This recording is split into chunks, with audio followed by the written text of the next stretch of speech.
Tuhanku, dengan darah yang tercurah, ampuniku atas dosa. Ku bersujud kepadamu, oh Yesusku.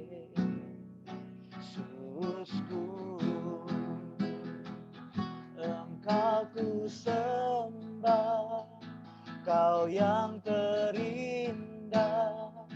Pulihkanku dengan darah-Mu. Engkau ku sembah, Bapa mulia, seumur hidupku ku mau menyembah-Mu. Kita ulangi pujian ini dari awal, teman-teman. Dengan kesungguhan hati katakan, dalamnya kasih-Mu Bapa. Dalamnya kasih-Mu Bapa, terlebih dari segalanya, pengorbanan yang termulia selamatkanku.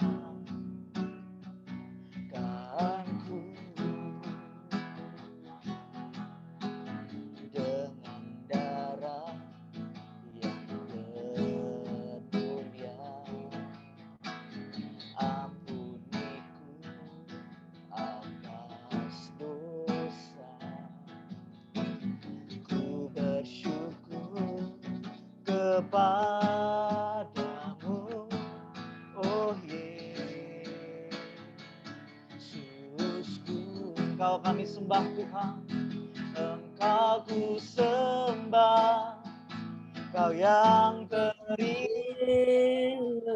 Pulihkanku dengan darah-Mu. Engkau ku sembah, Bapa mulia, seumur hidupku ku mau menyembah-Mu. Engkau ku sembah, Kau yang terindah. Pulihkanku dengan darah-Mu. Engkau ku sembah, Bapa mulia, seumur hidupku ku mau menyembah-Mu. Seumur hidupku ku mau menyembah-Mu. Naikkan pujian-Mu yang terbaik untuk Tuhan. Oh, seumur hidup kami menyembah. Terima kasih Tuhan. Oh, seumur hidup kami mau menyembah. Terima kasih Tuhan. Seumur hidup kami segala sembah. Seumur hidup kami Engkau yang terindah, Engkau yang termulia Tuhan. Sembah Tuhan malam ini. Tuhan hadir di rumah kita, Tuhan hadir di sisi-Mu. Ia melihat-Mu, Ia menatap-Mu dan menjamah-Mu. Haleluya, haleluya. Terima kasih Tuhan. Oh, haleluya. Terima kasih ya Bapa. Terima kasih ya Tuhan. Segala pujian, segala hormat bagi Tuhan. Kau yang layak terima sembah, terima pujian.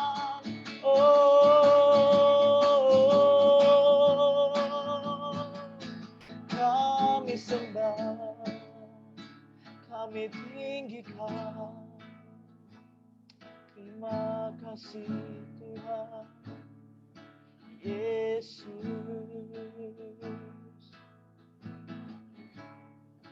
Terima kasih.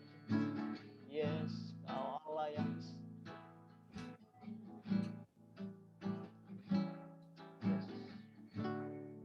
terima kasih.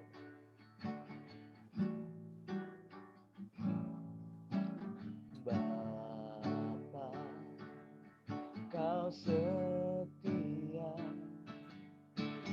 Bapa, Kau mulia. Tenanglah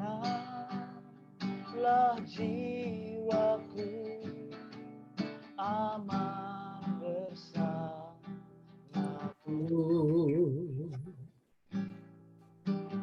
Lebih dari harta, Kaulah segalanya. Tenanglah Jiwaku dalam hadirat-Mu. Kau tunjukkan kasih setiamu. Yes. Kau tunjukkan kasih setiamu. Kau menyediakan yang ku perlu.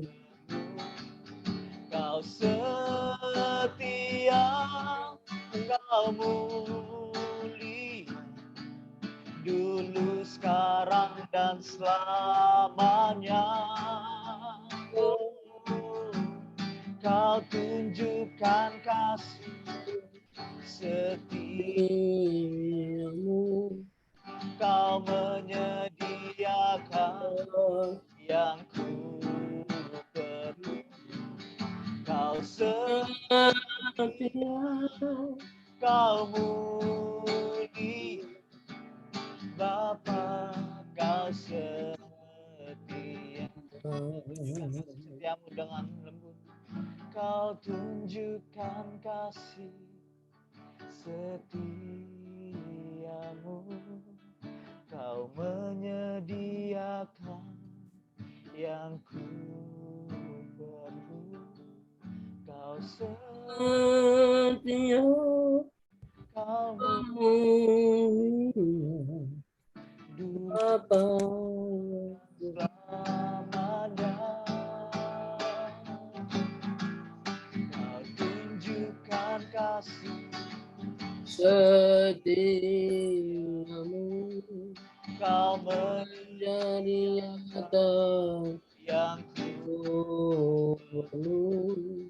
Kau setia, Kau mulia, Bapa, Kau setia. Setia, Kau mulia, Kau setia, Kau mulia, Kau setia, Kau setia, Kau mulia, Kau setia, Kau mulia, Bapa, Kau setia. Haleluya. Segala hormat, segala pujian, segala pujian, syukur bagimu. Kau hadir dalam hidupku, diri ku dan sujud di hadapanmu.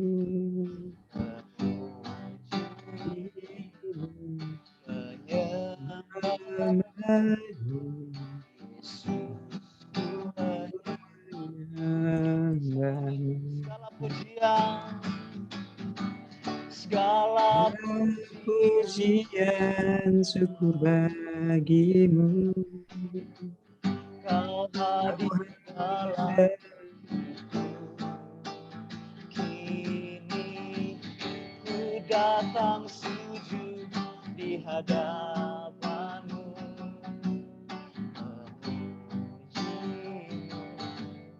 memuji-Mu, menyembah Yesus, ku menyembah, memuji-Mu, menyembah-Mu, memuji-Mu, menyembah Yesus, ku menyembah. Saya serahkan kepada hamba-Nya. Silakan.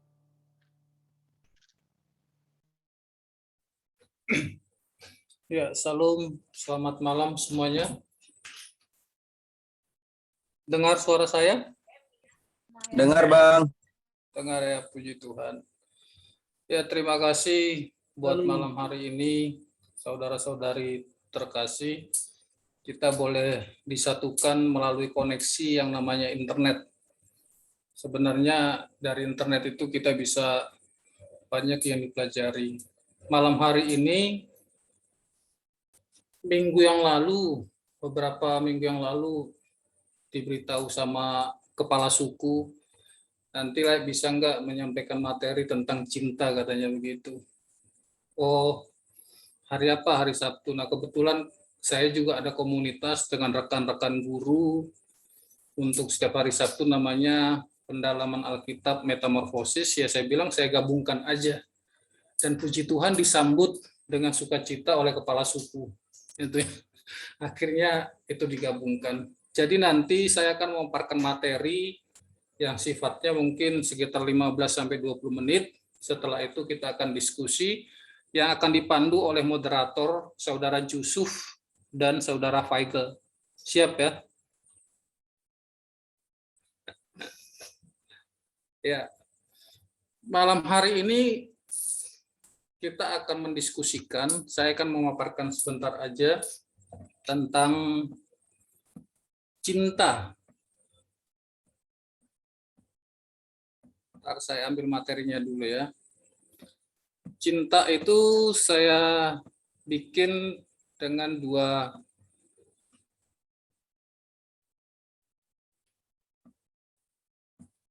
saya juga sedikit gaptek ini sebenarnya. Nah, Oke, slep. Kelihatan ya? Gak ada orangnya. Kelihatan? Udah. Kelihatan. Ya, jadi temanya itu adalah love, honesty, atau kalau dalam bahasa Bataknya itu jujur, cinta itu kejujuran atau penipuan, gitu ya. Jadi karena banyak sekali atau cinta itu sendiri sudah menjadi satu kata-kata yang mudah sekali diumbar tanpa memahami maknanya.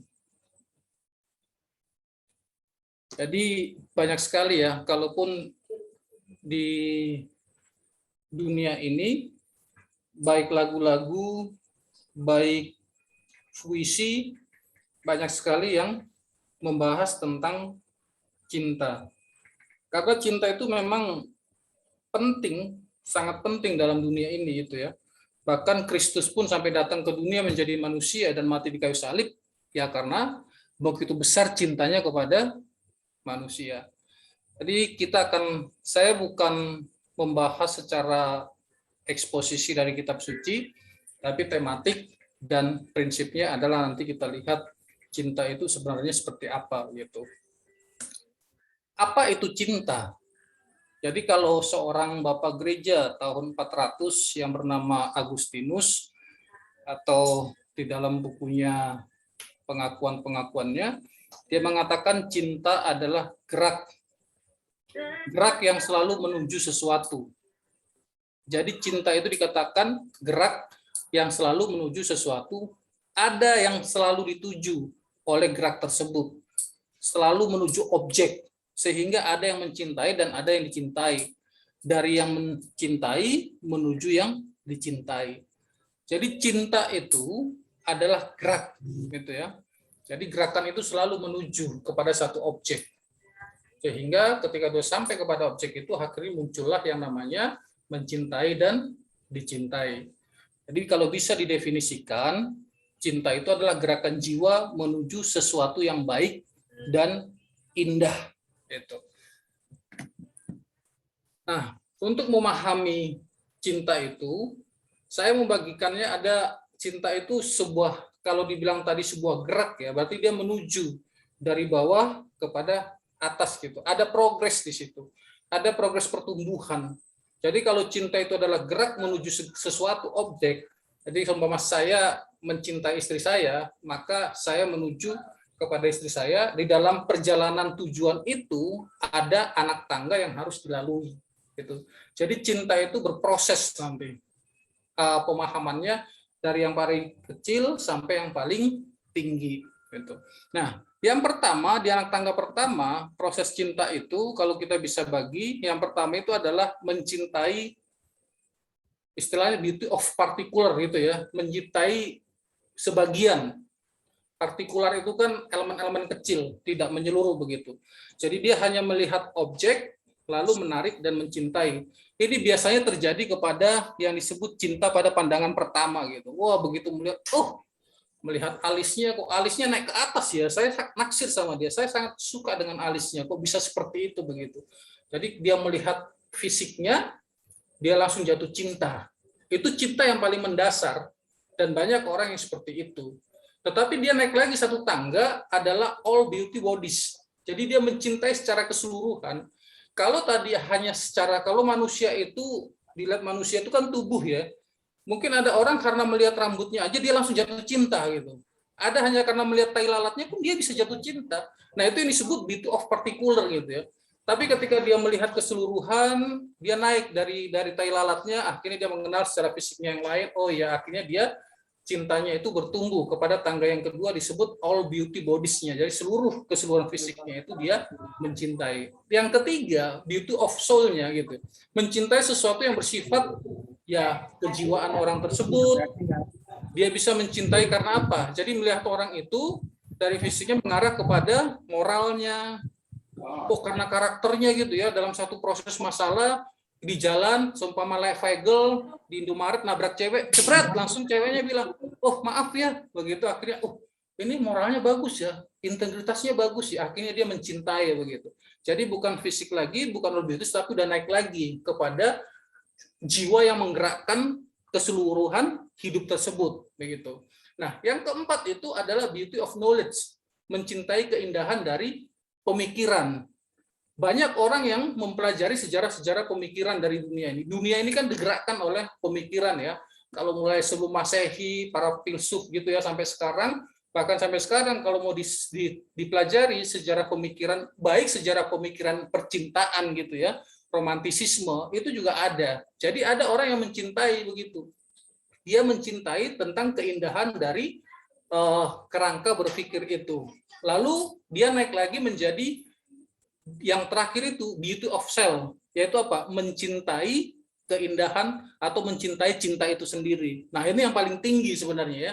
Jadi kita mencintai seseorang karena cinta itu sendiri, atau mencintai seseorang itu bukan karena lagi kepada objeknya, bukan lagi kepada fisiknya, bukan lagi kepada kerangka keindahan hukum-hukum, bukan lagi kepada knowledge-nya, tapi kita mencintai ya karena cinta ya. Itu kan gara-gara itu sebuah lagu pernah ditulis oleh Dewa, Cintailah Cinta gitu ya.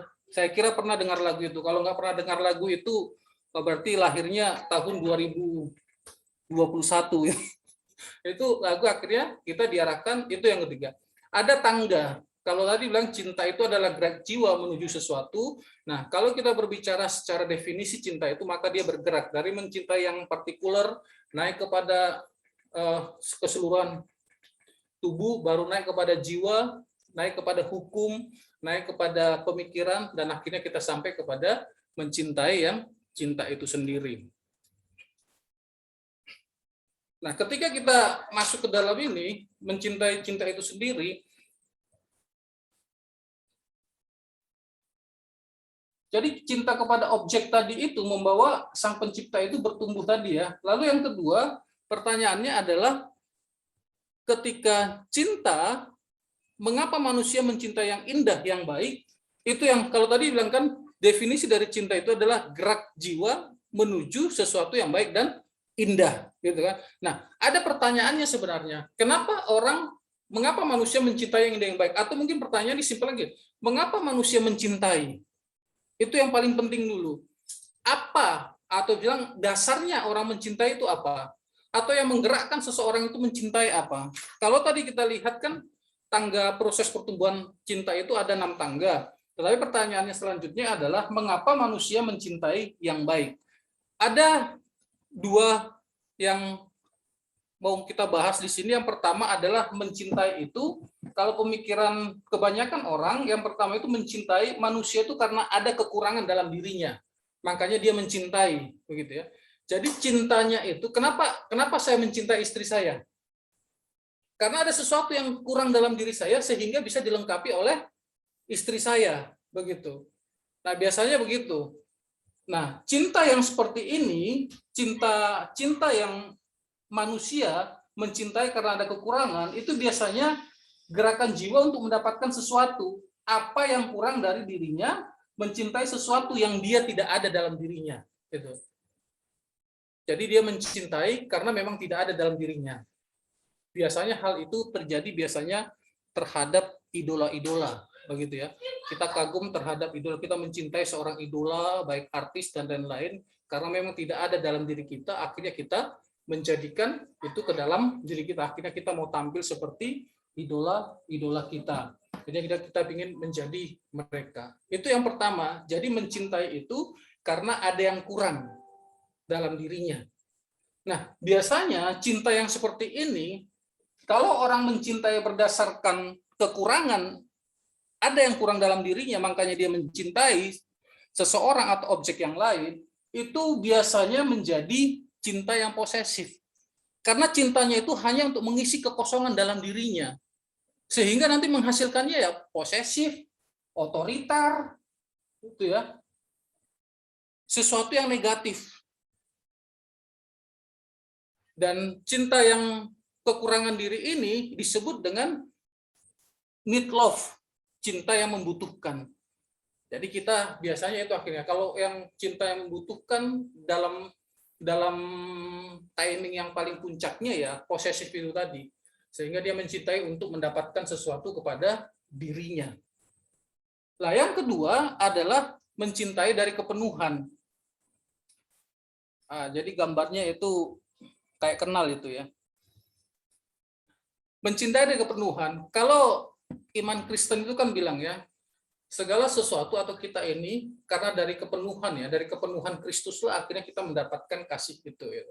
Jadi kita orang percaya yang kepada Yesus Kristus bisa mengasihi orang itu karena kepenuhan Kristus. Kristus mengasihi kita karena dia penuh.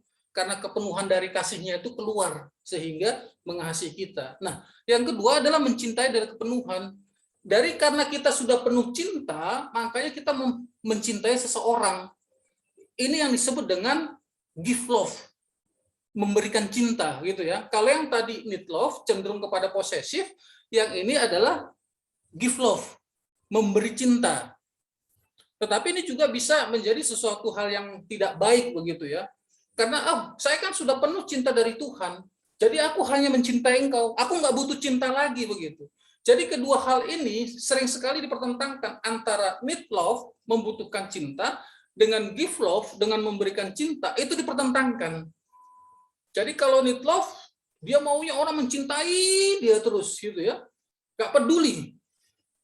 Kalau udah berumah tangga gitu ya, pulang dari kerja, capek begitu, maunya istrinya gimana sih, nggak ada romantisnya begitu, akhirnya marah. Pokoknya nuntut aja terus. Kalau need love itu maunya nuntut terus dicintai.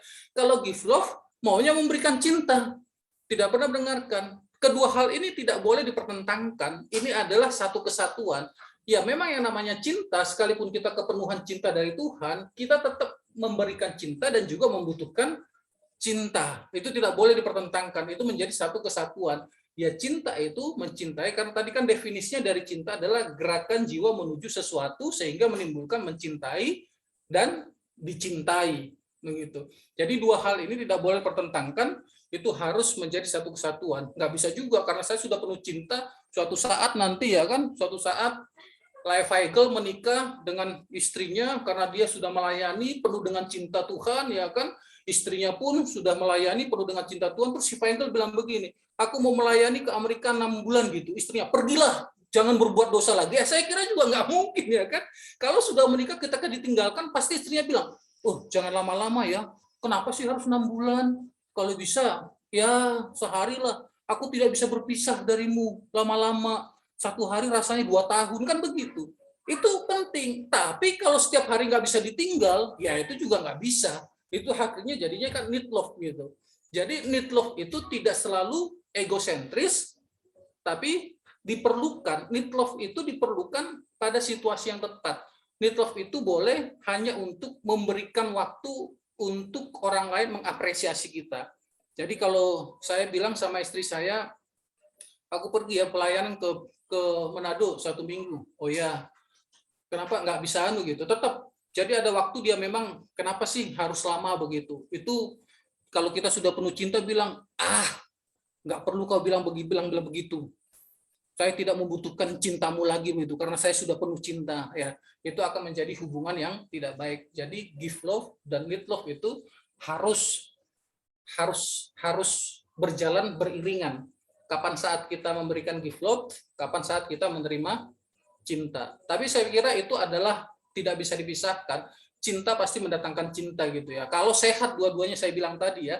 Jadi need love dan give love-nya itu yang benar. Kalau need love-nya terlalu berat, maka dia akan posesif. Kalau give love-nya terlalu banyak, maka dia akan menjadi orang yang mencintai yang tidak memerlukan cinta lagi. Itu kan juga sesuatu yang masalah. Kristus pun mati di kayu salib, dalam definisi dia menarik supaya orang mengasihi dia, gitu ya. Tapi bukan berarti Kristus sebagai Tuhan itu butuh kasih. Jangan dipahami seperti itu. Kristus pun karena kasihnya mati di kayu salib, tapi karena kasihnya itu menarik untuk orang mengasihi dia gitu. Tapi definisinya berbeda dengan manusia. Jadi itu ya, ada 2 hal, mencintai itu, 1 need love, membutuhkan cinta, dan yang kedua give love, memberikan cinta. Dan ini satu kesatuan yang tidak harus dipertentangkan. Nah, yang kedua adalah tentang cinta ini, mana yang penting? Mencintai rasio dulu baru mencintai, atau mencintai dulu baru rasio? Gitu ya. Jadi ada orang berkenalan, dipikir, dikenal, akhirnya dia cinta. Kalau dibilang istilah orang Jawa, jalaran, trisno jalaran, kalau kulino gitu ya. Kalau orang Jawa filosofinya cinta karena terbiasa. Karena udah terbiasa, dia memikirkan, oh ya ini cintaku begitu. Tapi ada juga yang cinta karena emosi, gitu ya. Jadi cinta itu rasio dan emosi ya. Rasio dulu baru mencintai, atau mencintai dulu baru rasio. Nah, anak muda sih biasanya banyak yang seperti ini. Orang yang biasa jatuh cinta gampang sekali melihat dalam fisik, biasanya dia mencintai dulu. Bahkan kalau mencintai dulu baru dipikir, kadang rasionya nggak sampai, udah dijahat-jahatin terus, masih mencintai begitu ya. Udah diselingkuhi, masih mencintai begitu. Nah biasanya ini orang-orang yang kepenuhan cinta biasanya begitu. Dia nggak membutuhkan cinta lagi. Tapi ada juga yang sebaliknya, udah dipikir-pikir, nggak mencintai gitu kan. Akhirnya ya sampai umur 41 nggak menikah gitu. Itu juga jangan, itu juga nggak boleh seperti itu. Jadi itu yang penting.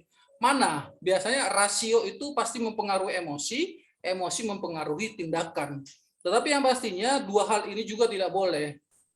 Kita cinta itu memerlukan yang namanya rasio. Kalau kita mencintai terlalu rasio juga, maka nanti jatuhnya ya seperti yang tadi itu. Akan menjadi need love posesif. Kalau kita emosi mencintai dulu baru rasio, nanti juga jadinya give love itu tadi. Jadi yang paling penting ketika kita cinta, kita harus tahu posisinya. Rasio pasti akan mendatangkan emosi, gitu ya. Kita pikirkan dulu. Jadi kalau mau mencintai itu seharusnya dikenalin dulu orangnya seperti apa begitu. Di Zoom ini ada 1 orang yang tidak pacaran, dia langsung menikah. Itu bagus itu. Jadi tanpa pacaran, jadi dia rasio dulu baru mencintai begitu ya. Jadi nggak langsung, biasanya kan orang kebalik ya, pacaran dulu gitu ya, baru mencintai, baru menikah. Nanti di sini, saya rasa dia nanti boleh memberikan kesaksian sebentar ya. Siapa Karena itu? dia nggak pacaran, tiba-tiba 3 tahun kenalan nikah aja begitu. Siapa? Hadir dia ya. Ada di situ namanya nanti Chandro Sinaga itu. Itu Jadi mereka mengirik nggak pacaran tiba-tiba menikah aja. Itu mengirik unik gitu. mengirik biaya itu. Bukan mengirit biaya, memang itu itu yang penting. Nggak usah pacaran, tapi mengenal, mempelajari sifatnya, tahu karakternya, gitu, dan tiba-tiba cocok ya menikah, gitu. Kebanyakan orang yang pacaran nggak jelas akhirnya putus. Bahkan kebanyakan orang pacaran berantem gara-gara hal yang nggak jelas. Mau matiin telepon aja bisa ribut, kan gitu. Mau ngangkat telepon aja bisa ribut. Kebanyakan telepon malah justru ribut itu akan peluangnya semakin besar. Jadi itu yang penting. Nah, selanjutnya, cinta adalah pondasi manusia. Apa yang dicintai pasti akan menggerakkan pikiran dan tindakan itu tadi. Objek pengejaran cinta itu apa? Kalau harta adalah objek pengejaran terakhir, karena dengan harta dipercaya dapat memberikan kebahagiaan. Jadi objek dari cinta itu, semua orang biasanya objek pengejaran cinta itu yang disebut harta. Harta yang paling berharga manusia. Jadi cinta itu tadi kan gerak jiwa menuju sesuatu ya. Nah, objek sesuatu yang diterima itu adalah harta bagi cinta itu sendiri. Nah, apa itu? Itu yang memberikan satu kebahagiaan. Objek terakhir itu yang disebut cinta. Jika objek terakhir yang kita cintai diambil, maka kita akan merasa sakit. Makanya salah satu buku C.S. Lewis ya, tentang penderitaan, dia menulis dalam satu buku ketika istrinya meninggal, dia sangat merasa kehilangan sekali. Tapi dia orang yang percaya, kehilangan bukan dalam kehilangan tidak berpengharapan begitu ya. Dia orang yang kehilangan. Karena cinta itu harta yang terakhir bagi dia adalah istrinya begitu. Tapi kan kita enggak, objek terakhir harta kita apa? Makanya Matius kan bilang di mana hatimu, di mana hartamu berada, di situ hatimu berada. Jadi kalau harta kita sebagai itu adalah Kristus atau Allah gitu ya, maka kita tidak akan pernah memiliki kehilangan. Tapi kalau objek terakhir harta kita adalah pasangan kita atau yang sementara, maka ketika itu kehilangan, pasti rasa sakit yang akan datang. Itu sangat penting. Jadi objek terakhir dari harta, cinta itu pasti mengejar sebuah objek. Gitu. Nah, objek terakhirnya yang disebut harta itu apa? Saya bilang objek terakhir kita adalah Kristus atau Allah. Iya, tapi bukan berarti meniadakan arti pasangan kita. Oh, kalau pengejaran saya adalah Kristus, kalau gitu istri saya hanya pelengkap aja dong. Oh, tidak. Pengejaran harta kita kepada Kristus akan mengerti siapa pasangan kita, akan membuat kita semakin mengasihi pasangan kita. Jadi itu apa ya, dua sisi yang tidak bisa. Orang mengasihi Kristus akan mengasihi manusia. Dengan mengasihi manusia akan semakin mengasihi Kristus. Kenapa? Orang mengasihi Kristus, kita akan mengerti siapa manusia. Manusia itu orang yang berdosa. Dengan Kristus mengasihi orang berdosa, kita pun mengasihi orang berdosa. Dengan mengasihi orang berdosa, kita punya kasih Tuhan, itu akan mendorong kita kembali lagi kepada Tuhan. Gitu. Jadi kalau objek terakhir cinta kita adalah Kristus, itu benar dan bisa diterapkan kepada pasangan kita. Tapi kalau objek terakhir cinta kita itu apa? Objek pengejaran terakhirnya, saya menikah, saya mencintai seorang, kalau punya keturunan, nggak punya keturunan ya sakit kan begitu, bisa bercerai dan lain-lain gitu. Nah, terus problematika, problem cinta itu apa? Cinta itu kan netral sebenarnya ya, atau cinta itu kudus lah saya bilang. Tuhan menciptakan cinta itu sesuatu yang kudus gitu. Tapi problemnya bukan pada cintanya. Jadi kalau ada percintaan itu tidak benar, percintaan itu rusak, problemnya bukan pada cinta. Problemnya adalah pada manusia yang salah mencintai. Karena salah mencintai, maka perlu ditata yang namanya cinta itu. Gitu. Kalau Andar Ismail, dia bilang jatuh cinta itu bagus, tapi tidak boleh berhenti di situ. Setelah jatuh cinta, kita harus bangun cinta. Biasanya orang kalau jatuh cinta, itu nggak bangun-bangun, nanti akan sakit. Kan jatuh cinta, enak, terus begitu menikah, loh, pasangan saya kok begini ya. Nah, makanya ketika jatuh cinta, setelah jatuh cinta perlu dibangun cinta. Cinta itu perlu ditata. Problemnya situ. Jadi bukan pada cintanya tetapi kepada manusianya. Nah, oleh karena itu perlu ditata, maka ada urutannya ya. Ordo cinta itu apa? Ada karitas, ada cupiditas.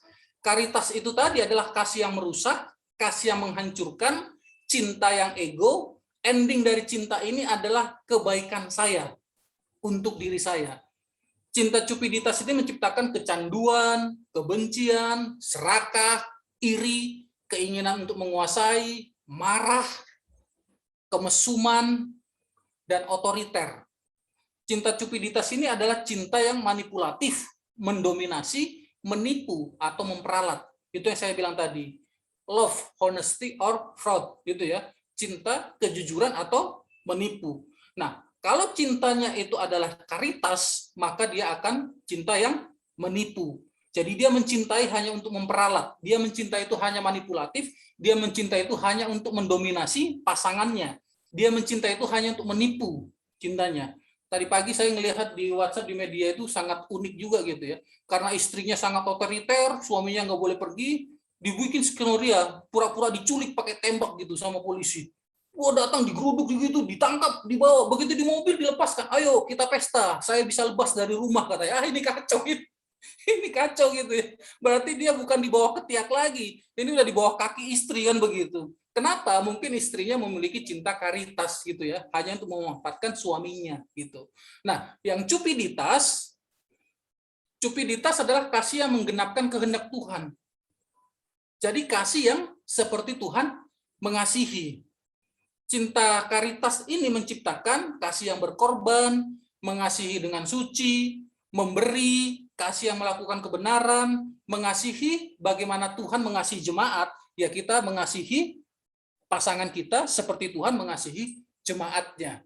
Jadi cinta karitas ini adalah kasih yang dari Tuhan diberikan kepada kita, dan kasih itu kita pakai untuk mempermuliakan Tuhan. Cinta yang Tuhan berikan kepada kita dengan mencintai pasangan kita untuk mempermuliakan Tuhan.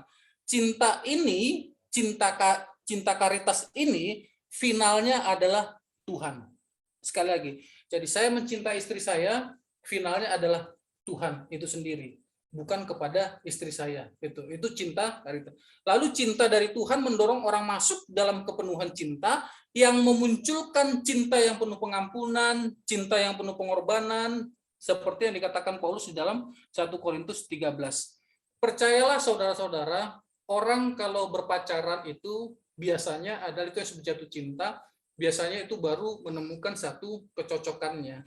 Lalu orang bilang, oh karena saya cocok maka saya menikah. Itu adalah statement yang salah. Biasanya orang menikah, maka nanti akan semakin ketidaktahuan, makin jelas ketidakcocokannya. Gitu. Jadi kalau penuh pasangan, bilang, oh saya nggak cocok dengan dia, udah lebih baik menikah. Kalau cocok lalu menikah, begitu tinggal satu atap, kok malah beda sekali gitu.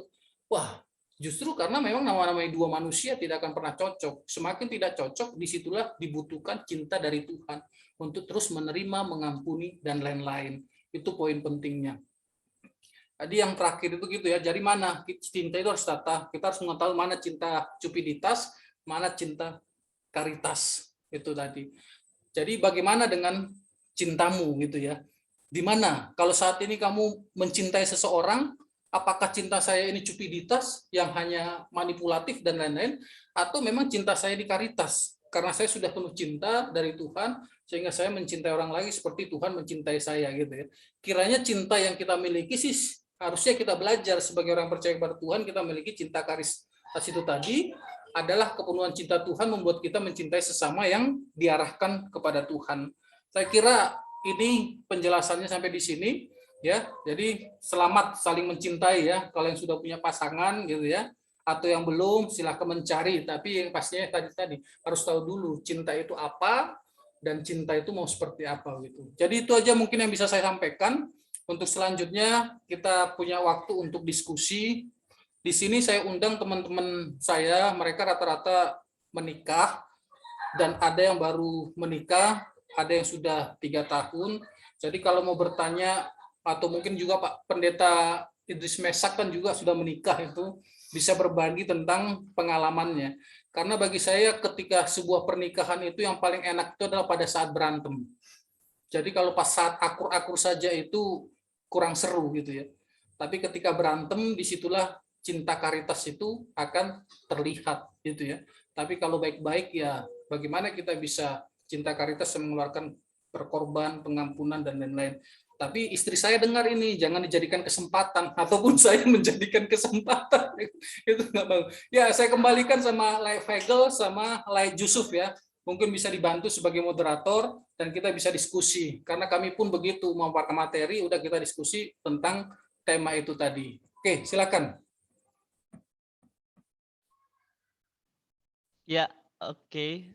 Thank you kesempatannya. Terima kasih untuk pemaparannya dari Pak Pendeta Lai Ferdis Manunggalit. Banyak yang bisa kita pelajari, teman-teman. Saya tadi bisa simpulkan sedikit yang dari saya pahami. Cinta itu sebuah gerakan menuju sebuah keindahan. Nah, kalau misalkan saya bisa bawa untuk bertanya nih ya, permulaan seperti ini ya, Lai. Jadi cinta itu menuju kepada keindahan kan. Seperti kalau misalkan kita melihat sesuatu yang indah, kita kejar seperti itu. Nah, tapi sebelumnya teman-teman, saya dan Abang Yusuf, terus saya manggilnya apa ya? Abang ya? Yusuf sebagai santai aja ya, boleh, kakak boleh, silakan. Oke. Kita sebagai moderator, teman-teman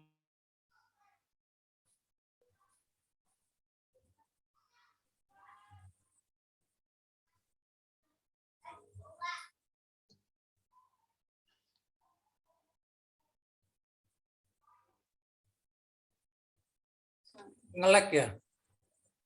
Ya, dimatiin dulu TV yang di bawah, Pak Egar. Lag gitu. Nge-lag gitu.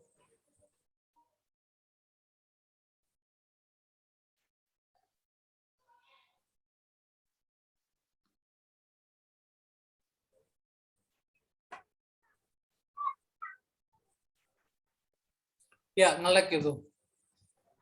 Mungkin Ya, diambil alih moderator kedua dulu. ya. Mr. Yusuf boleh, silakan Mr. Sambil nunggu. Mana dia? Mr. Yusuf juga sama sepertinya.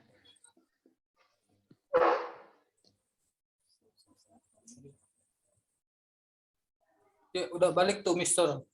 Feigl. Silakan Mr. Yusuf. Sambil Sorry. Iya, koneksi terganggu. Sampai di mana tadi, Feigl?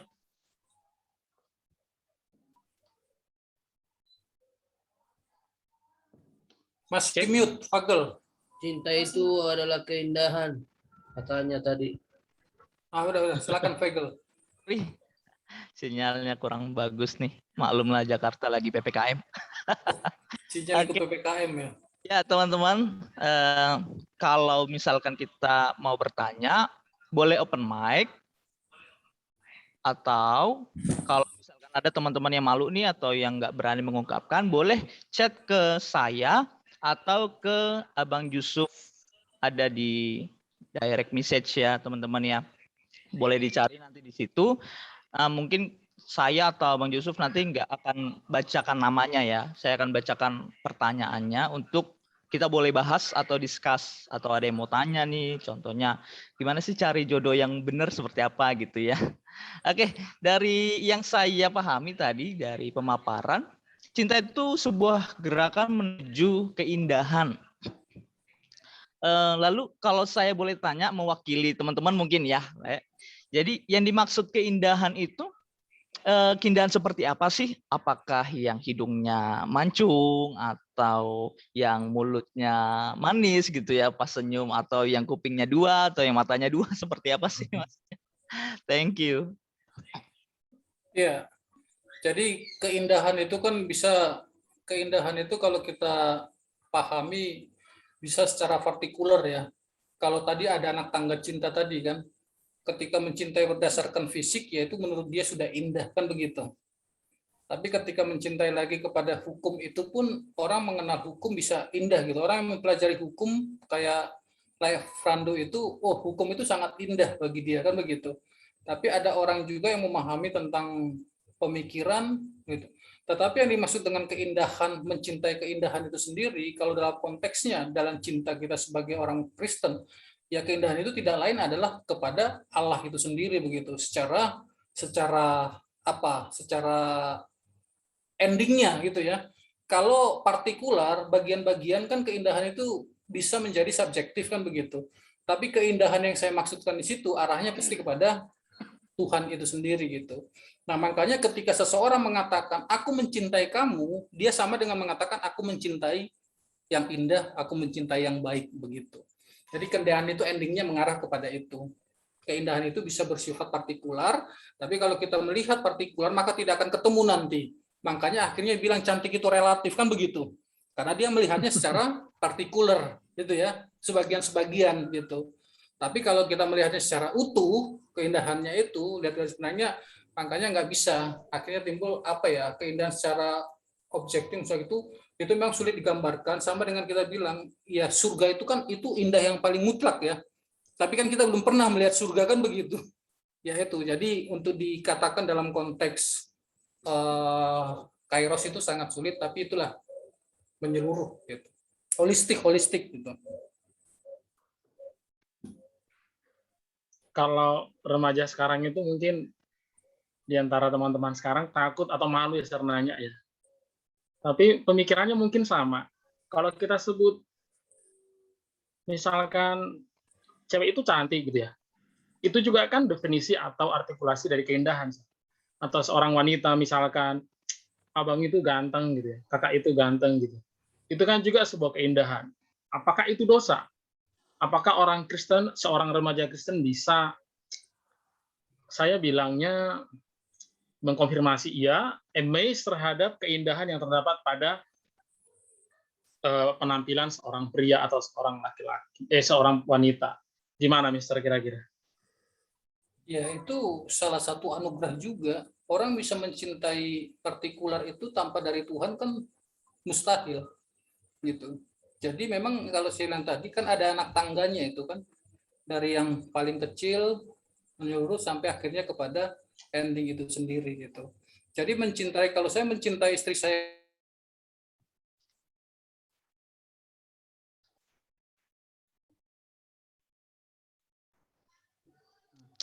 Nge-freeze.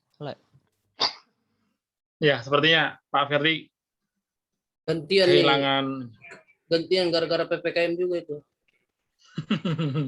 Dari beberapa teman kita yang udah nikah gitu ya. Boleh dibagikan mungkin. Mungkin begini, saya tambahkan ya. Moderator Michael dan teman kita Yusuf. Silakan Pak Pendeta. Jadi kalau saya tanggapi dulu secara keindahan yang dibilang Pak Michael tadi, sebetulnya keindahan yang definisi keindahan dalam berpacaran menemukan pasangan itu adalah endingnya, tanggung jawabnya.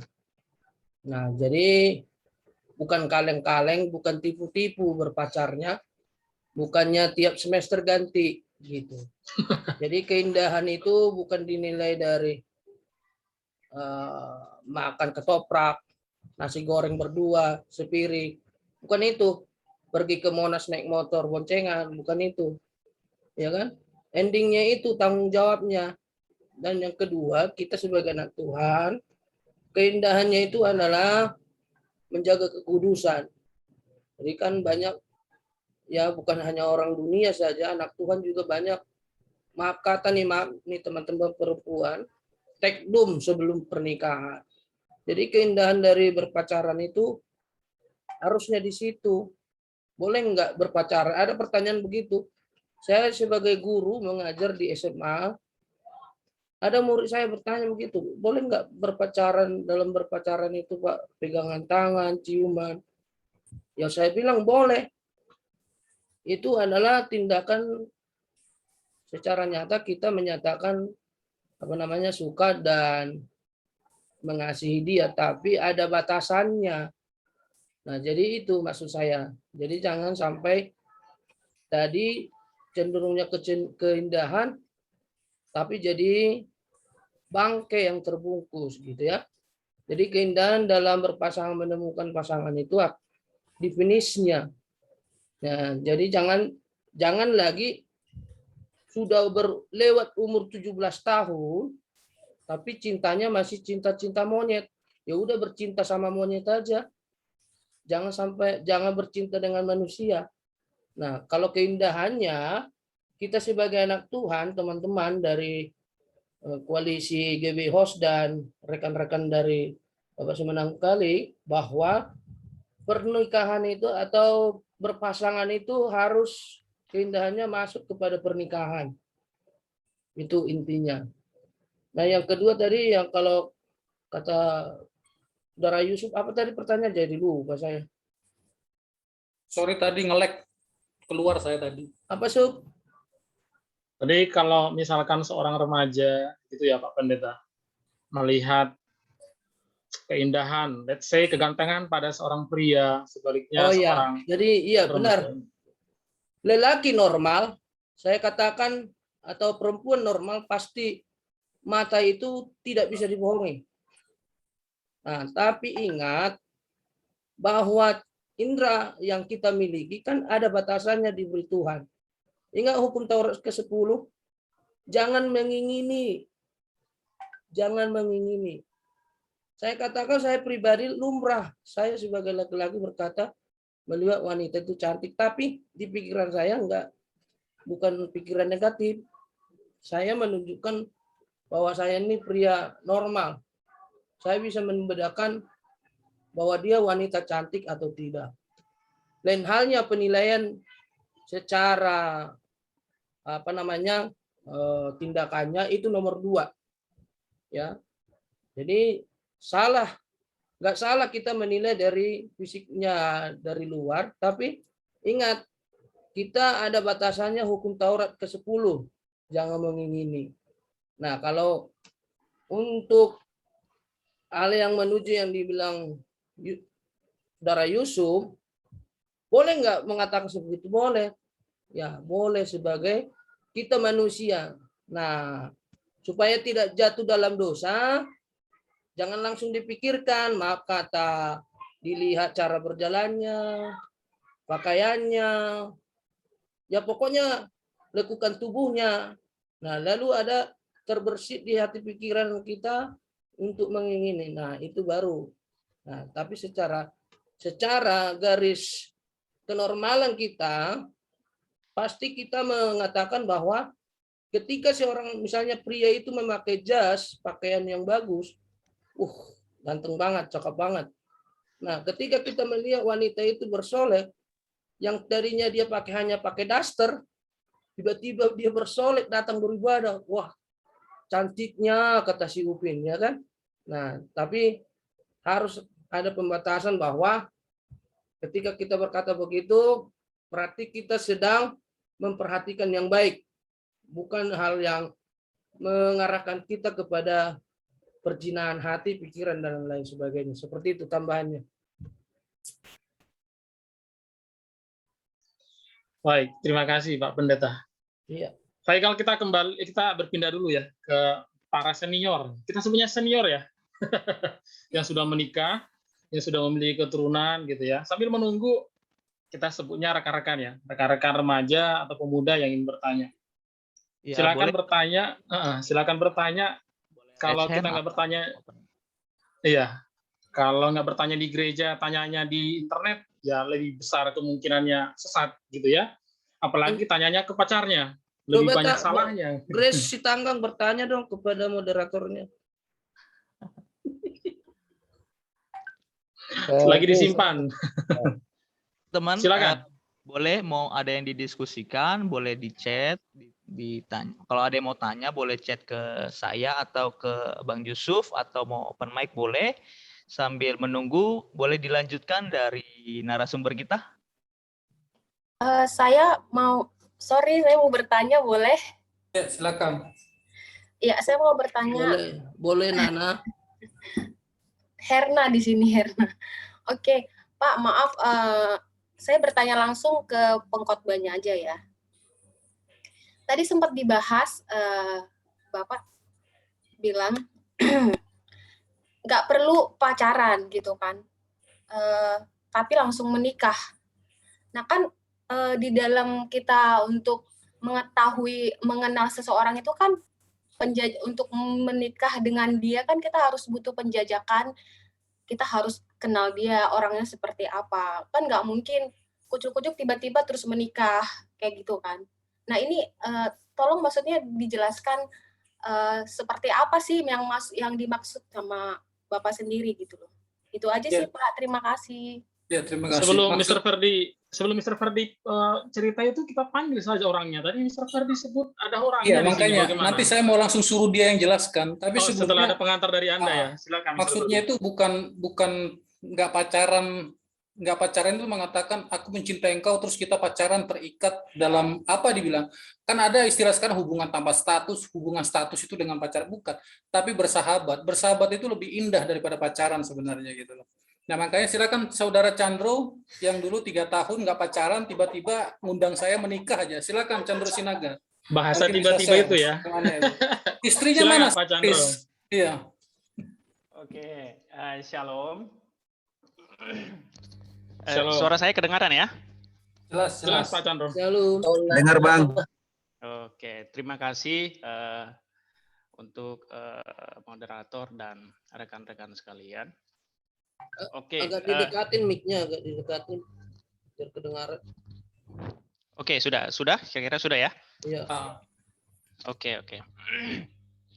Iya, sebelum menjawab pertanyaan tadi itu, saya pikir saya sedikit terlebih dahulu memberikan penjelasan konsep yang saya punyai sampai saya berjalan sampai hari ini. Artinya sampai kami menikah gitu ya. Awal tahun yang lalu. Jadi begini, awalnya sih saya punya konsep secara pribadi yang saya terapkan dalam kehidupan saya. Terus yang yang saya terus tentunya yang saya belajar dari Alkitab dan beberapa teman dan buku-buku begitu. Karena saudara-saudara, bagi saya secara pribadi begitu ya, bahwa cinta itu definisi dari cinta itu sesungguhnya adalah mengorbankan diri untuk menyempurnakan orang lain. Bagi saya ya, jadi mengorbankan diri untuk menyempurnakan orang lain. Artinya yang saya maksud begini, kalau kedua belah pihak sudah mempunyai definisi yang sama, masih ada yang kurang nggak? Kalau kita menyempurnakan orang lain dan pasangan menyempurnai kita, beres kan?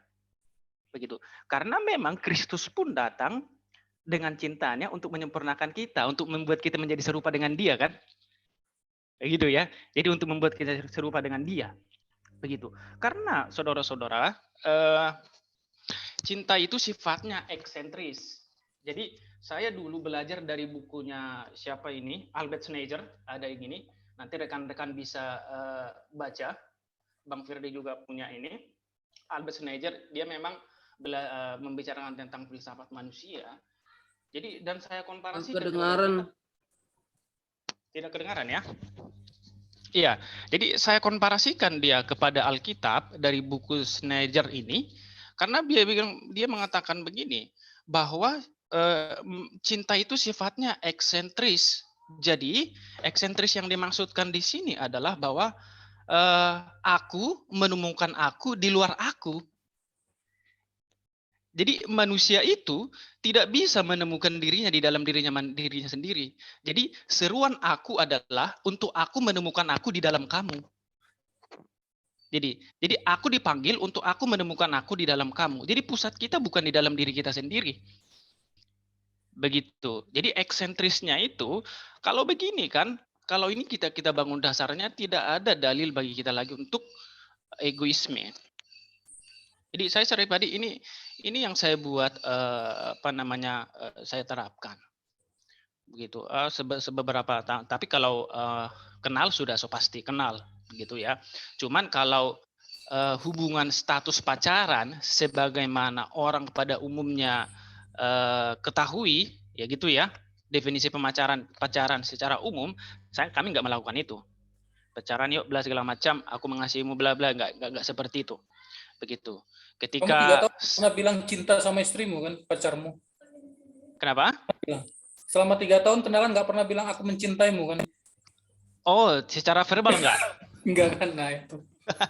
Secara verbal enggak. Hmm. Bahkan sempat karena saya dulu pernah di Kalimantan, sinyal harus mencarinya ke gunung, begitu komunikasi sempat putus. Bukan putus ya, tidak intensif lah, saya bilang begitu ya. Ya mungkin sampai berapa bulan nggak ada komunikasi. Tapi pulang-pulang ke Jakarta, ya beberapa tahun kemudian langsung menikah begitu. Jadi itu yang saya bilang bahwa ya begitu. Karena saya secara pribadi, teman-teman, saya menerapkan bahwa hati-hati tentang kriteria. Karena kan kita kan cenderung begini, membuat kriteria untuk pasangan kita kan, itu pada umumnya kan begitu. Ya, nanti aku punya yang suka itu yang seperti begini, punya pekerjaan yang cantik, mapan lah, apa segala macam begitu ya, kriteria begitu. Tapi saya mau sampaikan kepada kita, hati-hati membangun cinta di atas kriteria. Karena kriteria itu sesungguhnya bukan cinta kepada orangnya. Kriteria itu adalah cinta terhadap diri sendiri.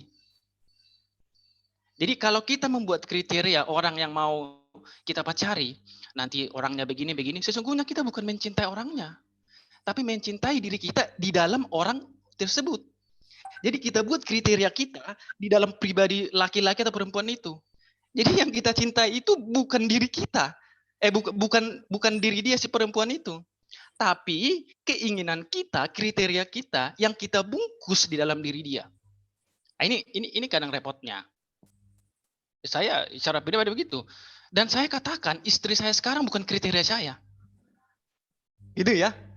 Dan saya percaya juga bahwa saya bukan kriteria istri saya. Gitu. Saya kok laki-laki sejelek begini, kere lagi yang jadi kriteria dia, ya nggak mungkin, Pak. Mana Saya istrinya, yakin, Pak? Ya, istri saya kebetulan lagi di rumah mertua, jadi lagi ngerawat yang lagi sakit. Banyak mau mencocokkan kriteria. Gitu ya. Sepertinya saya udah berapa kali ke GBI host, seperti teman-teman juga tahu lah, kenal lah ya. Kenal lah ya gitu. Karena pakai masker nggak kelihatan wajahnya. Oh begitu ya, betul ya. Iya, jadi saya bilang bahwa istri saya itu bukan kriteria saya. Dan saya sangat yakin dan percaya bahwa saya bukan kriteria dia. Karena memang saya membangun bukan dasar kriteria itu. Begitu. Ya karena kalau saya membangun dasar kriteria itu sesungguhnya saya bukan mencintai dia. Saya hanya mencintai diri saya yang saya tempatkan di dalam diri dia. Maka ujung-ujungnya nanti ketika kriteria kita itu yang sudah kita tempatkan dalam dirinya berubah, terjadilah percekcokan. Begitu ya. Karena yang namanya kriteria itu berubah. Dan ketika itu perubahan itu terjadi, maka akan terjadi masalah besar. Mungkin akan muncul perkataan, ih kamu udah berubah ya, nggak kayak yang dulu lagi. Nah begitu biasanya kan. Ih kok mengembang kita ke kanan dan ke kiri ya. Itu repotnya di situ. Itu repotnya di situ. Oh kok kamu kok kayak yang dulu lagi? Kayak Bang Firdi bilang tadi ya, setelah menikah perbedaan akan semakin menonjol besar sekali, terlihat. Begitu kan? Ya itu akan menjadi masalah besar ketika kriteria yang sudah kita tempatkan dalam dirinya itu ya akan berubah secara perlahan-lahan, bahkan bisa jadi hilang loh. Bisa jadi hilang. Begitu. Berapa tahun bersahabat? Kenapa? Berapa tahun bersahabat akhirnya memutuskan jadi teman hidup? Yang Bang Ferdi perkenalkan ke saya tahun berapa itu? Kurang lebih 3,5 tahun ya. Iya, jadi 2000. Itu hasil comblangan saya itu. Saya tanya nggak pacaran-pacaran, tiba-tiba menikah. Nggak tahu bersahabat tapi menikah. Itulah salah satu konsepnya dia gitu.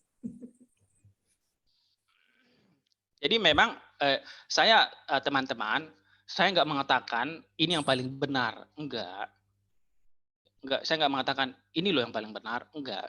Tapi setidaknya bisa jadi pertimbangan rasional kita, gitu. Bisa jadi pertimbangan rasional kita, gitu. Ya itu yang saya buat dalam pribadi saya, begitu. Karena orang kan selalu berpikir bahwa kayak kalau pertanyaan Pak Pendeta Ferdi tadi bilang berpikir dulu lalu merasa atau logika dulu baru perasaan, gimana? Saya mau sampaikan kepada teman-teman, kalau teman-teman mau mempelajarinya antara perasaan dan pikiran, saya rekomendasikan ini buku bagus. Ditulis oleh James Messier. Dia mengatakan begini, antara perasaan dan pikiran. Dia mengatakan begini, teman-teman. Untuk menghubungkan, membuat sejajar antara logika dan cinta dan perasaan itu. Dia mengatakan begini, pikirkanlah apa yang kamu rasakan dan rasakanlah apa yang kamu pikirkan. Gitu. Jadi pikirkanlah apa yang kamu rasakan dan rasakanlah apa yang kamu pikirkan. Ketika kita memikirkan apa yang kita rasakan dan merasakan apa yang kita pikirkan, maka di sana terjadi balance, keseimbangan. Makanya begini, pikirkanlah apa yang kamu rasakan dan rasakanlah apa yang kamu pikirkan, maka engkau akan ada di setiap tindakan orang lain. Begitu. Jadi pikiran dan perasaan itu harus seimbang. Memikirkan apa yang kita rasakan. Ketika kita mengatakan begini, ketika kita melihat sesuatu, aduh, kayaknya saya suka ini. Pikirkan, kenapa aku suka? Itu. Jadi rasa suka itu dipikirkan. Begitu. Ketika kita merasakan, begitu. Ketika kita memikirkan sesuatu, rasakan. Maka saudara-saudara, orang yang cenderung mengandalkan pikiran dan mengabaikan sedikit perasaan, dia akan ganas, dia akan sadis. Begitu ya. Maka tidak jarang orang mengatakan, kok sadis banget sih, nggak pakai logika, begitu ya. Maka kalau mengandalkan begitu, kalau mengandalkan perasaan, biasanya akan pelin-pelan. Begitu. Tidak punya pendirian kalau mengandalkan perasaan. Maka pikiran dan perasaan itu supaya seimbang, tidak sadis dan tidak pelin-pelan, maka itu pikirkanlah apa kamu rasakan dan rasakanlah apa yang yang kamu pikirkan. Dan bagi saya itu yang saya terapkan di dalam perasaan saya. Maka ketika saya dengan istri ada perbedaan, saya pikirkan bagaimana perasaan dia ketika saya mengatakan begini. Bagaimana perasaan dia bla bla bla. Ini saya pikirkan perasaan dia ketika begitu. Dan saya pun merasakan pemikiran-pemikiran dia. Gitu. Jadi imbang. Jadi ketika dia mengatakan suatu pemikiran-pikirannya, saya rasakan, oh, saya coba untuk merasakan. Begitu. Jadi akhirnya dengan itu berjalan, saya putuskan. Langsung saya ajak dia bicara berdua, saya panggil, kami di Lipo Karawaci, saya sampaikan, apakah engkau bersedia untuk mendampingi saya menelusuri jalan terjal kehidupan ini? Saya bilang begitu. Dia bilang, oh saya bilang begitu, jalan terjal kehidupan ini. Saya bilang begitu. Saya pikir-pikir dulu katanya. Dalam hati saya sok mikir gitu, kayak gitu kan. Gitu. Ya, puji Tuhan dia bilang, ayo katanya. Oke, ayo. Setelah dia bilang ayo kita kesepakati jadwal. Kita pergi ke rumahmu. Saya ketemu dengan orang tuanya. Apakah beres? Enggak, saya dihujat oleh orang tuanya. Saya dihujat oleh orang tuanya. Gara-gara kau, anak saya, perempuan saya nggak jadi menikah ke Sianu. Jadi ternyata begitu katanya. Nah, gitu. Ya, begitu. Tapi saya sampaikan fakta-faktanya. Ya, begini. Akhirnya lulus juga. Ya sudah, tentukan tanggal. Begitu. Puji Tuhan kan begitu. Di dalam penentuan tanggal semua dipikirkan pun ya tidak semudah yang kita bayangkan kan begitu. Jadi ya untuk menjawab pertanyaan tadi itu, bagaimana caranya langsung menikah tanpa pacaran? Ya begitu. Karena bagi saya definisi pacaran itu bukan hanya mengatakan apakah engkau mau jadi pacarku, I love you, aku mencintai kamu. Begitu. Enggak, tidak seformal-formal itu. Begitu. Saya tidak seperti saya menjalankan, ayo jalankan. Akhirnya ya saya sampaikan, oke, ayo. Itu berjalan sampai akhirnya ya sekarang begitu. Berarti berhubungan dengan prinsip ya. Betul sekali. Itu prinsip begitu. Berarti Karena itu jawabannya dengan prinsip. Nah, itu. Karena bagi saya pun teman-teman menikah ya tidak punya biaya. Bukan berarti tidak punya, banyak biaya yang diandalkan sangat minim sekali. Begitu. Dengan kita kan ketahui kalau di Jakarta ini mengadakan pesta, ya minimal 50 juta nggak kemana kan begitu ya. Begitu. Itu 50 juta itu, aduh itu sangat wanti-wanti sekali. Oke Pak Chandro, itu ditahan dulu. Nanti mungkin ada pertanyaan kiat-kiat gimana menikah minim modal gitu ya. Ditahan dulu. Nanti kisahnya panjang nih. Jadi ya nanti mungkin kita bisa ini ya di lain waktu, nggak apa-apa. Oke. Iya. Terima kasih. Mungkin ada remaja di sini juga atau ada pemuda yang masih kuliah gitu ya, berpikir ini diskusinya berat sekali gitu ya. Tadi di awal mau ngomongin cinta itu motivasinya segar gitu ya. Tapi teman-teman begitu ya, fondasi yang kuat itu bisa membuat gedung makin tinggi gitu ya. Jadi makanan yang keras itu membuat rahang kita juga lebih kuat. Jadi jangan takut untuk mencerna sesuatu yang keras, sesuatu yang kuat ya, menjadi fondasi kita. Gitu. Oke. Faegal, apakah sudah ada pertanyaan yang lain dari saya? Oke, silakan. Oke, untuk Bang Ferdi, pertanyaannya adalah, Kak boleh nggak bagiin beberapa tips untuk kita cari pasangan hidup yang seturut kehendak Tuhan? Gimana sih Kak? Boleh langsung dijawab? Siapa itu? Kita kan tidak menyebutkan namanya. Terima kasih. Bisa saya tebak itu. Silakan. Sorry, apa tadi pertanyaannya? Saya dapat pertanyaan bahwa Kak gimana sih caranya untuk kita boleh nggak bagiin tips untuk kita cari pasangan hidup yang sekehendak dengan Tuhan? Seperti itu. Terima kasih. Saya sih menjawabnya nggak terlalu lebar dan panjang. Tips untuk mencari pasangan itu hanya satu dulu, seiman. Udah. Nanti dari situ silahkan dikembangkan masing-masing. Tinggal tingkatan imannya aja nanti. Kalau Yakub Susabda membagi iman itu menjadi 7 tangga, nanti mungkin dipelajari sendiri ya. Faith itu ada tingkatannya, nanti gimana. Tapi yang penting dia iman, yang penting satu. Dia satu iman. Itu aja pentingnya, yang paling penting itu. Nggak usah kriteria yang lain gitu ya. Ketika yang pertama dan utama beriman, seiman gitu ya. Ya, seiman gitu. Jadi dulu banyak orang yang bilang begitu, saya mencintai seseorang supaya saya injili katanya. Ketika dia mencintai seseorang untuk menginjili, maka dia cintanya sudah melawan firman Tuhan. Paulus bilang, janganlah engkau mengasihi orang yang tidak sama dengan engkau kan. Terang tidak bersatu dengan kegelapan itu. Jadi itu hanya alibi aja untuk membenarkan cintanya yang need love itu tadi gitu loh. Kalau give love kan pastinya mencari yang gitu. Itu aja loh, panjang lebar ya. Yeah. Satu iman aja, nanti tinggal imannya aja dikembangkan, bertumbuh enggak gitu. Pertama dan utama seiman ya, Sir. Yang lain dikembangin sendiri. Tapi jangan berkembang biak dulu, bahaya. Cuma hukum agama. Nanti hukum negara juga bisa menjerat, nggak cuma hukum agama gitu ya. Ada komentar Pak Idris? Mau disampaikan sesuatu? Atau kita lanjut pertanyaan berikutnya? Iya. Saya setuju dengan Pak Ferdinand karena kenapa memang dunia yang kita hadapi sekarang secara terbuka memang luar biasa jahatnya dalam pertemanan dan persahabatan itu. Jadi memang jelas kebenaran firman Tuhan bilang menemukan tulang rusuk itu harus seiman. Kalau nggak seiman nggak bakalan bisa. Nah kalau sudah seiman mau arahnya kemana pun pasti kita bisa setir. Ya, mau setir mobil kek, mau setir motor kek, mau kapal kek, pokoknya bisa. Nah itu. Yang kedua harus bekerja. Kalau nggak bekerja di Jakarta ini pasti nanti ujung-ujungnya berantem. Adalah yang nanti ke Majalengka satu, ada yang ke Eropa, ujung-ujungnya cerai. Nah, yang saya pegang selama ini, yang saya cari, makanya petuah.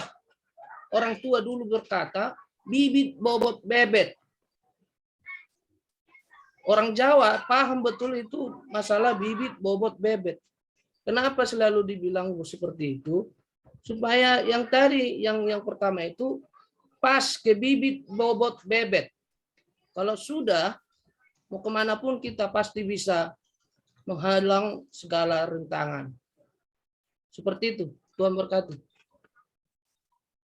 Baik, thank you Pak Idris. Mungkin kita ke pertanyaan kedua ya, teman-teman yang remaja, yang masih kuliah, atau yang sedang jatuh cinta tapi nggak berani ngungkapin, atau berharap ditembak, jangan sungkan untuk bertanya ya. Karena kalau kita mencari jawaban di luar gereja, sudah pasti ya, sudah pasti sesat pastinya. Ada pertanyaan kedua atau selanjutnya? Silakan Pak Igal. Ada nih Kak. Tapi untuk sekedar info, kita dihadiri oleh banyak teman-teman kita yang bukan dari host juga, ada yang dari Bogor, ada yang sedang bekerja di rumah sakit. Wow, terima kasih untuk partisipasinya. Oke, lanjut ke pertanyaan. Untuk sambil menunggu teman-teman yang lain, saya akan bacakan pertanyaan selanjutnya. Kak Ferdi, gimana sih caranya untuk mempertahankan hubungan dalam berpacaran? Dan hal apa saja sih yang perlu dihindari dalam hubungan tersebut? Menurut kakak gimana? Silakan. Pertanyaannya itu problem pacaran ya, pacaran atau persahabatan, ataupun sebenarnya secara general umumnya, permasalahan manusia itu hanya satu sebenarnya, menuntut.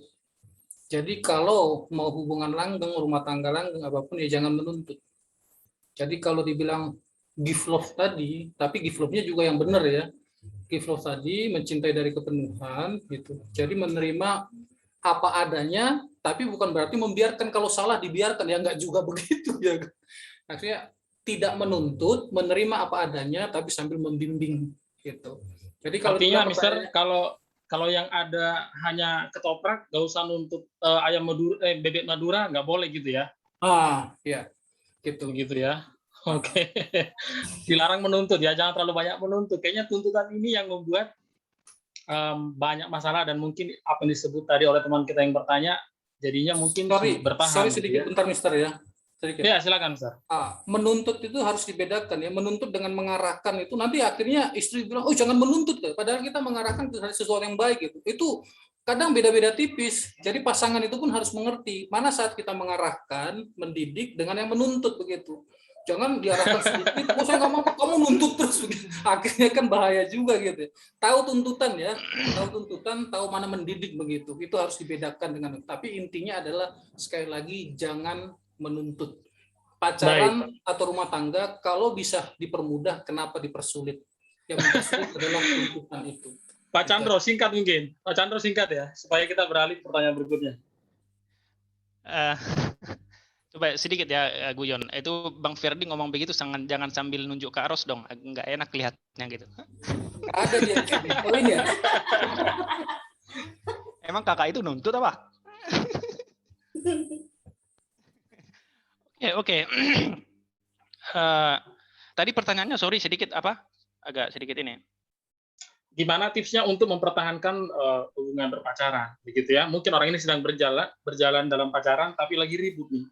Jadi menentukan nih, habis PA ini bakal putus atau lanjut gitu ya. Silakan Pak Chandra. Bagi saya itu tetap kepada prinsipmu. Jadi itu, pegang prinsipmu, karena ketika engkau membangun hubungan pacaran sejak dari awal, itu tetap ke situ. Jangan berubah. Karena bagi saya, masa pacaran itu adalah masa persiapan dalam pelatihan untuk membangun suatu kerajaan Allah di bumi. Jadi karena pernikahan itu adalah pembangunan kerajaan Allah di bumi, bagaikan Kristus dan jemaatnya, maka pacaran itu masa latihan di sana. Begitu. Persiapan pernikahan adalah persiapan untuk menanggung beban pasangan, bagaikan Kristus menanggung beban dosa umatnya. Begitu. Jadi tetap prinsip itu, pegang prinsip itu terus, begitu. Jangan bergeser dari sana, maka niscaya hubunganmu akan tetap bertahan. Baik, berarti kembali pada prinsip ya. Kalau toh ternyata harus bisa, berarti kita beda perahu atau beda prinsip, gitu ya Pak Chandro ya. Sedikit Mr. Yusuf, ini ada yang bagus untuk memulihkan itu. Si Batara Huta Barat, kalau dia cerita cara berumah tangganya unik. Jadi mereka punya masa setiap hari tidak boleh ribut. Ada momen mereka suatu hari mencurahkan semua ketidaksukaannya. Silakan Pak Batara, gimana cara membangun rumah tangga? Dia begitu unik. Jadi dalam sehari-hari nggak boleh kamu marah sama saya gitu ya. Nanti kita evaluasi di situ marah semuanya begitu. Silakan Pak Batara. Itu salah satu mungkin. Itu tuntutan atau mengarahkan, Sah? Ah, itu silakan Pak Batara. Silakan Pak Batara. Itu kalau saya unek-unek gitu mah. Oke, shalom semuanya. Halo. Shalom. Ya, pertama saya permisi, ada opung-opung saya di sini, saya Huta Barat ya. Jadi kalau ada Hasibuan saya harus panggil opung. Terus ada saya lihat Boru Sitanggang juga, itu pariban saya ya. Mama saya Boru Sitanggang. Gitu. Iya. Pak Batara jangan taruh di sini ya. Repot kita nanti. Iya, itu dia. Kita sampai malam. Kalau ada di sini like-nya. Oh iya ya. Jadi lanjut. kalau ada opung saya enggak boleh dilangkain, harus dijelaskan dulu katanya. Nanti kena tampar nanti. Oke. Itu pasti pas itu. Shalom semuanya. Jadi berbicara tentang apa yang dikatakan oleh Bang Ferdi tadi, ya berbicara tentang cinta, saya katakan sih cinta itu kan sebuah reaksi ya, sebuah emosi, sebuah ketertarikan, dan juga cinta itu memang diciptakan untuk sebagaimana Allah mencintai manusia, itu diciptakan untuk memperbaiki, menolong, menebus. Pokoknya cinta itu tujuannya adalah positif ya.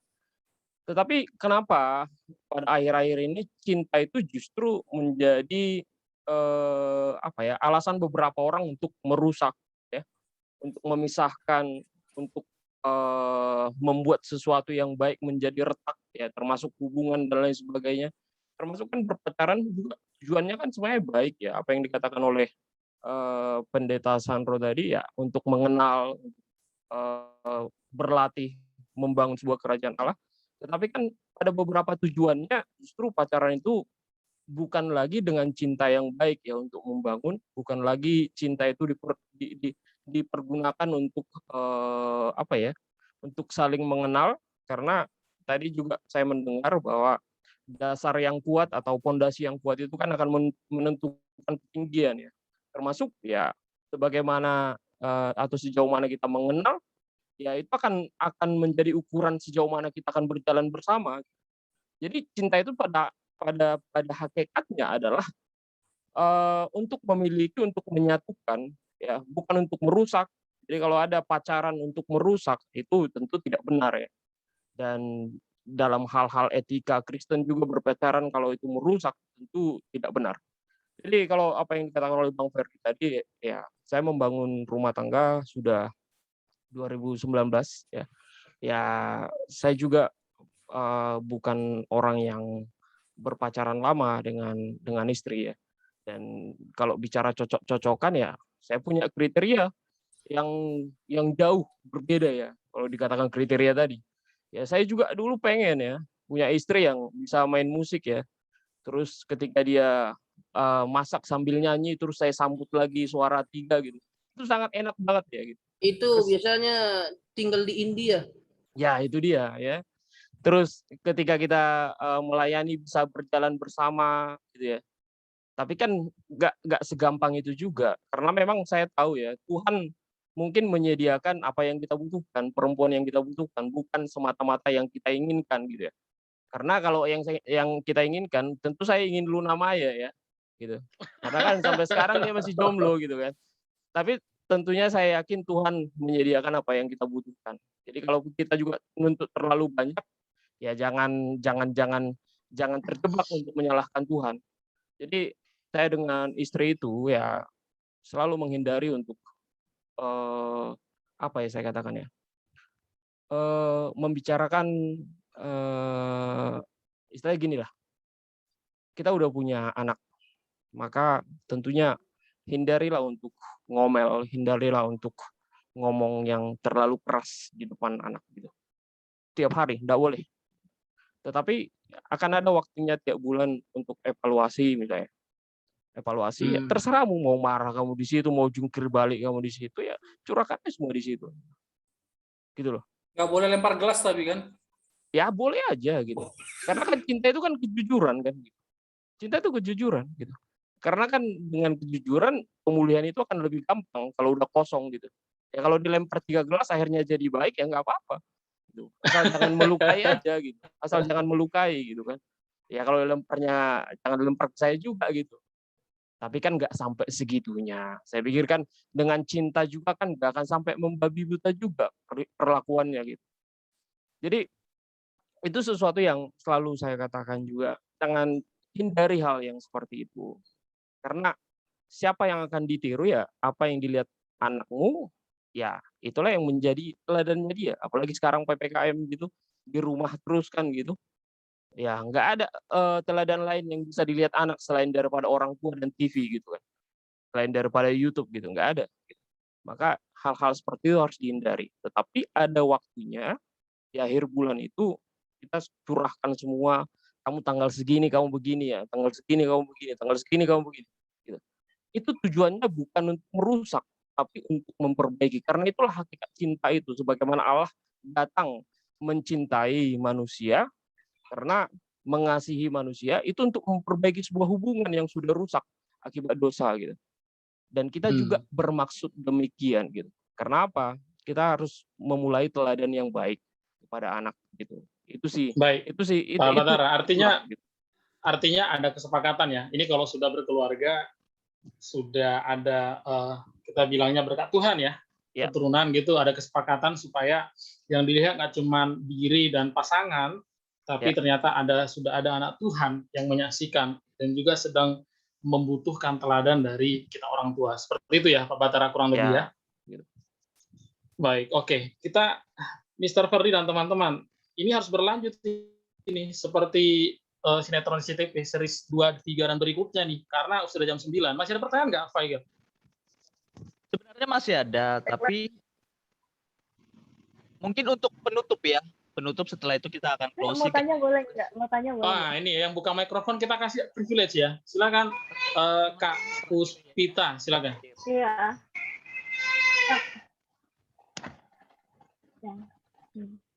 Silakan. Oke. Shalom semuanya. Saya Puspita mau tanya. Kalau di dalam kekristenan sebenarnya menikah itu suatu keharusan atau pilihan sih? Maksudnya kalau keharusan itu kan berarti emang kehendak Tuhan. Dekatin ke handphonenya, kurang dengar. Nggak apa-apa, dilanjutin. Nanti saya bantu ulang, boleh. Silakan. Apakah dalam kekristenan pernikahan diharuskan? Kemudian? Diharuskan atau pilihan? Karena kalau misalnya keharusan itu kan berarti Tuhan menghendaki bahwa semua umatnya untuk menikah. Tapi kalau pilihan berarti ada mungkin yang iya, ada mungkin juga yang enggak. Nah, terus tandanya apa sih orang itu tuh udah cukup buat menikah? Karena saya sendiri umur 28, tapi saya merasa bahwa Tuhan belum memberikan saya cukup untuk saya menikah gitu. Nah, karena yang selama ini saya alami sih kayak terintimidasi karena di budaya Indonesia itu kan kalau perempuan udah umur 25, 26, 27 gitu terus kayak belum menikah dan langsung kayak aduh kapan nih menikah gitu. Nah, padahal sebenarnya ada timing. Kalau saya percaya ada timingnya Tuhan, tapi apa sih yang jadi ciri-ciri atau apa sih kita tahu bahwa oh ini nih waktunya saya untuk menikah, oh ini nih enggak, belum gitu. Walaupun kita udah punya pasangan atau belum. Terima kasih. Baik. Pertanyaannya, orang Kristen haruskah menikah? Kemudian yang kedua, saat kapan seorang Kristen dinyatakan layak gitulah ya, ciri-cirinya, pribadinya bisa siap untuk menikah seperti itu. Karena kadang kan yang udah menikah, kadang nggak, maksudnya walaupun umurnya udah cukup buat dikatakan cukup buat menikah pun kadang-kadang masih punya pemikiran yang belum gitu. Baik, oke. Silakan. Ini ke siapa nih? Kak Puspita, ini banyak loh. Ini ada ahli hukum, ahli filsafat, ahli teologi. Oh, Mr. Ferdi, silakan. Ya, terima kasih. Sebenarnya memang kalau diskusi itu waktu nggak terasa ya. Tapi mungkin kalau next-nya mau dibuat lagi, kita pendalaman Alkitab Metamorfosis sangat mendukung kalau memang nanti akan next-nya. Sebenarnya ada materi yang khusus saya suruh persiapkan Mr. Yusuf itu, Secret of Marriage gitu ya kan. Tapi kalau nanti next-nya Mr. ya, mungkin karena waktu Nah, nanti saya akan menjawab itu sambil langsung sekalian closing statement atau gimana ini? Kita tutup? Mungkin bisa kali ya, karena sudah jam segini nih. Ya teman-teman, sekaligus nih untuk panitia dari sana, boleh kalau minggu depan atau bulan depan kita lanjutkan sebelum dijawab Mr. Ferdi ya. Dikumpulkan aja pertanyaannya, nggak apa-apa. Jadi kita kondisikan materinya 15 menit, sisanya kita diskusi. Karena pemuda itu rasionya terus ini ya, terus bertanya-tanya gitu, karena haus-hausnya gitu. Nah, kalau dia tidak mendapat jawaban di gereja, maka dia tanya ke pacarnya yang notabene pacarnya juga cuma bisa suka Korea doang gitu ya. Nah, itu hanya intermezzo teman-teman. Silakan Mr. Ferdi. Iya, saya rekomendasikan ini buku buat nanti ya sebelum saya tutup sama ini. Bukunya Raffi Sakarias, jadi bilang saya Ishak mengambil Rebecca gitu ya. Ini buku sangat bagus sekali untuk melengkapi. Penerbitnya Pionir Jaya. Dan yang kedua C.S. Lewis, ini membahas tentang The Four of Laws, 4 kasih itu. Ini penerbitnya Pionir Jaya juga. Harganya murah-murah, paling 40.000. Bakso semangkok sebenarnya. Tapi mungkin bisa nantian ya. Nah, jadi begini pertanyaan Ita tadi bagus. Apakah Kristenan itu seharusnya menikah? Kalau kita lihat dalam Kejadian pasal 1, Tuhan sudah berfirman, engkau akan meninggalkan keluargamu dan akan menjadi satu dengan pasanganmu. Jadi pernikahan itu adalah mandat dari Tuhan. Sebuah perintah langsung dari Tuhan di dalam konteks perjanjian lama. Begitu ya. Nah, tapi kalau kan apakah seseorang boleh tidak menikah? Paulus membahas itu di dalam 1 Korintus pasal 7. Tetapi konteksnya harus dipahami, jangan menjadi satu pembelaan gitu ya. Mandat yang pasti Tuhan berikan, lembaga yang diridhoi atau lembaga instruksi langsung dari Tuhan itu adalah lembaga pernikahan. Itu Tuhan langsung bilang dalam Kejadian pasal 1. Tapi kalau pertanyaan, boleh nggak orang Kristen nggak menikah? Begitu. Nah, Rasul Paulus bicara dalam 1 Korintus 7, itu bilang mengenai pernikahan itu sendiri. Adalah lebih baik jika wanita tidak menikah. Bukan dibolehkan, boleh tidak menikah, gitu ya. Itu harus hati-hati membacanya, karena banyak orang bilang Paulus nggak menikah, akhirnya saya nggak menikah begitu. Hati-hati di situ, lihat konteksnya tepat di situ apa. Konteksnya di situ berbicara hari Tuhan, gitu ya, hari Tuhan, atau berbicara jangan sampai pernikahanmu membuat engkau cinta kepada Tuhan jadi hilang. Tapi kalau kita bahas tadi masalah cinta, ingat cinta kita karena kepenuhan cinta mencintai pasangan dan semakin membawa cinta kepada Tuhan itu. Jadi tidak ada yang salah di situ. Tapi Paulus bilang di situ boleh tidak adalah lebih baik bagi seseorang tidak menikah karena apa? Kalau orang yang menikah konsentrasinya banyak ke rumah tangga dan lain-lain sehingga pelayanannya bisa tidak fokus katanya begitu kan. Makanya Paulus bilang seperti itu. Itu hati-hati adalah lebih baik. Tapi adalah lebih baik bukan konotasi berarti yang menikah tidak lebih baik. Lebih baik tidak menikah. Bukan begitu juga. Karena menikah adalah perintah Tuhan, tapi adalah lebih baik itu kalau Paulus bilang, aku katakan bukan Tuhan, begitu ya. Itu dibaca baik-baik nanti, coba dibaca di kitab Korintus, Paulus bilang, aku katakan bukan Tuhan gitu. Jadi itu lebih kepada opini Paulus. Tapi opini Paulus pun nanti di dalam doktrin Alkitabnya itu nanti bisa dijelaskan. Gitu. Jadi boleh tidak menikah, Paulus ada, di Alkitab ada yang mengatakan. Tapi kalau dia betul-betul kalau betul-betul sadar akan panggilannya, memang dia dipanggil untuk melayani Tuhan. Tuhan Yesus juga memberikan jawaban gitu ketika ada yang bertanya kan, Tuhan, kenapa ada orang lahir dengan begini, ada orang lahir dengan ini? Dia bilang, ya ada atas karena keinginannya tidak menikah, ada karena orang lain yang membuat dia tidak menikah kan. Orang tidak menikah itu banyak faktor ya, karena trauma bisa, karena dalam dirinya ya bisa. Tapi yang penting karena ada kerajaan Allah yang ingin dinyatakan di dalam dirinya. Ini harus tahu betul. Kalau memang Puspita yakin ada kerajaan Allah yang mau dinyatakan di dalam diri Puspita, akhirnya diputuskan tidak menikah, is okay. Karena itu juga Alkitabiah begitu ya kan. Tapi Alkitab juga bilang lembaga pernikahan dikarenakan beranak cuculah dan lain-lain gitu kan. Itu salah satu hal. Jadi dibilang boleh tidak bolehnya ya Alkitab kembali melihat dalam satu sisi. Tapi konteksnya adalah Ramadan ya Paulus bilang mengatakan aku katakan gitu. Jadi itu yang sangat penting. Jadi saudara-saudara, saya akan akhiri dengan satu statement begini. Pernikahan atau ketika kita mencintai seseorang dan akhirnya memutuskan untuk menikah, itu dasarnya hanya iman. Sama dengan kita percaya kepada Kristus. Paulus mengatakan pernikahan Kristen itu rahasianya besar seperti Kristus dengan jemaat. Ini rahasia besar sebenarnya pernikahan itu bukan sesuatu yang enteng gitu ya. Nah, kenapa saya bilang gitu? Dasarnya hanya iman. Jadi begini, saya berpacaran dengan istri saya 3,5 tahun. Oke, saya sudah mengenal dia 3,5 tahun, gimana kalau dia ngambek, gimana menyelesaikan masalah, gimana harus bisa bicara dengan dia 3,5 tahun saya pacaran, akhirnya saya putuskan menikah. Saya bilang iman. Tapi imannya bukan iman yang buta. Iman yang didasarkan kepada pengenalan pasangan, gitu ya. Iman itu dengan kepada berdasarkan, oh iya dia baik, dia mengerti begini, dia ketahui masalah begini, akhirnya saya putuskan menikah. Ketika menikah, kenapa saya katakan iman? Manusia sepersekian detik itu adalah makhluk yang gampang sekali berubah. Tidak ada jaminan kebaikan yang 3,5 tahun istri saya akan baik selamanya. Saya mengimani kebaikannya 3,5 tahun akan lebih baik selama saya menikah dengan dia, gitu ya. Karena ke depan kita tidak tahu. Yang kita tahu hanya di belakang saya bersama dengan istri saya. Ke depan saya tidak tahu, makanya dibutuhkan iman. Tapi iman yang mengerti tentang orang tersebut. Sama dengan perjalanan kita kepada Kristus. Iman kepada Kristus membuat kita mengenal siapa Kristus, akhirnya semakin percaya kepada dia. Dan berumah tangga pun yang didasari dengan cinta adalah begitu.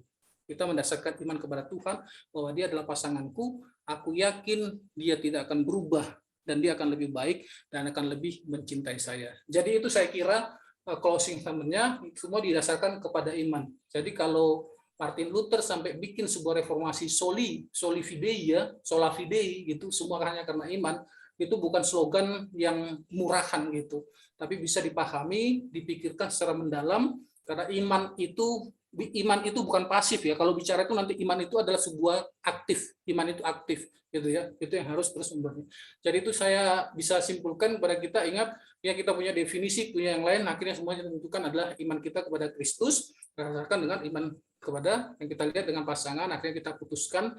Dan kalaupun berubah karena kita punya iman, perubahannya itu tidak akan menyakiti kita, kan begitu. Mungkin itu saja. Saya kembalikan kepada Faisal Hasibuan, mungkin bisa menutup kita. Saya tambahin dulu sedikit. Kalau nanti mau minggu depan mau dibicarakan lagi gabungan, nggak apa-apa lah ya. Kami sangat open karena kita ingin memberkati, kita ingin sama-sama diskusi, kita ingin sama-sama bertumbuh gitu. Tinggal temanya aja nanti mau seperti apa. Silakan. Saya tambahin sedikit dulu menanggapi Puspita. Boleh? 1-2 detik. Silakan. Jadi secara Singkat. keseluruhannya firman Tuhan menjelaskan bahwa otoritas yang lembaga yang diizinkan Tuhan yang adalah lembaga pernikahan. Maksudnya Tuhan itu kenapa harus ada lembaga pernikahan? Supaya kudus. Jadi tidak hanya seperti hanya kepada daging kenapsuan, artinya dengan kasarnya kumpul kebo. Jadi kekristenan menantang, melarang garis keras seperti itu tanpa ada pernikahan tapi udah serumah. Nah, jadi jangan ada di benak pikiran kita kekristenan bisa suami istri tanpa ada pemberkatan nikah. Agama saja melarang ada satu rumah tanpa ada surat pernikahan yang sudah dilegalkan. Jadi pernikahan itu adalah ciptaan Tuhan. Jadi itulah kenapa manusia dibilang tak boleh sendiri. Lalu kalau masalah pilihan yang dibilang Puspita itu, sebetulnya pilihan itu bisa ya dan tidak. Kalau pilihan seperti yang dikatakan Rasul Paulus tadi yang dijelaskan itu, karena situasi saat itu ada kelompok wanita yang hidupnya yang tidak berkenan, seperti yang saya bilang tadi bercerita. Jadi ada kelompok wanita ini punya suami tanpa ada status pernikahan kudus. Yang diberkati oleh Tuhan adalah yang diberkati atas nama Bapa, Anak, dan Roh Kudus di dalam pernikahan kudus, yaitu di gereja. Lainnya dari situ, ya kalau di masjid atau dimanapun bisa. Tetapi jelas Alkitab berkata bahwa kita menemukan tulang rusuk harus masuk ke dalam pernikahan kudus. Nah, kalau pilihan itu tergantung pribadi kita. Jadi yang dimasukkan Rasul Paulus itu adalah seperti Rasul Paulus yang mengambil komitmen bahwa dia fokus kepada Tuhan. Jadi jelas ya Ita ya. Jadi nanti Ita punya pasangan harus pernikahan kudus. Jangan kumpul kebo. Kebo aja dikumpulin gitu. Jadi begitu teman-teman yang dikasih Tuhan. Jadi ada statement satu lagi. Saya tutup ya Pak Gel bentar ya. Langsung saja doa berkat ya Pak Pendeta Misak. Nanti langsung ditutup dengan doa berkat saja. Ini.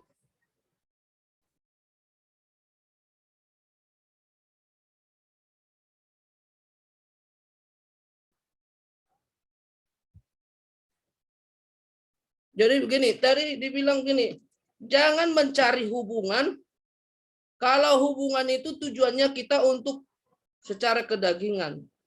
Tapi carilah dan raihlah, kejarlah hubungan itu untuk menciptakan kasih yang kudus, tujuannya kepada Allah. Jadi berpasangan, berpacaran, pernikahan itu tujuannya kepada Allah.